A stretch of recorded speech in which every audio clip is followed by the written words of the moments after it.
What on earth are rhetorical goals? Hey everybody, I'm Dan McClellan. I'm a scholar of the Bible and religion, and I am fond of talking about rhetorical goals. And that just refers to the goals of someone's rhetoric. So what is rhetoric? Well, that is the art of effective or persuasive speaking or writing. So it is crafting speech or texts in order to maximize the likelihood that they will accomplish what you want them to accomplish. And so when it comes to the Bible, every single syllable of the Bible was written in order to serve some kind of rhetorical goal or some combination of rhetorical goals. And no, it was not to just transmit information. The Bible is not this found footage, a kind of verbatim account of things that happened and things that were said.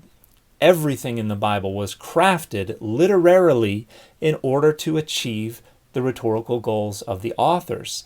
And every author had a different set of rhetorical goals. So in order to best interpret what the authors were trying to say, we need to understand what they were trying to do.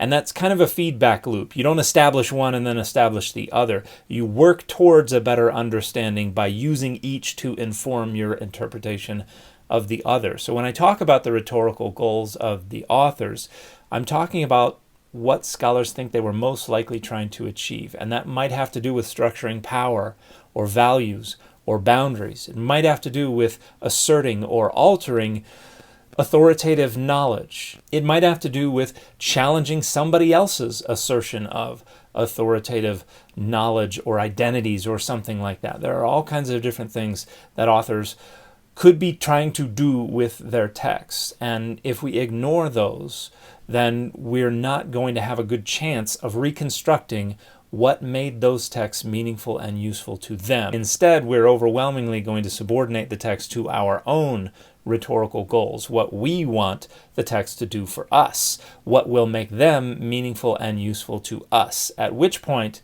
we're not following the Bible, we're leading the Bible.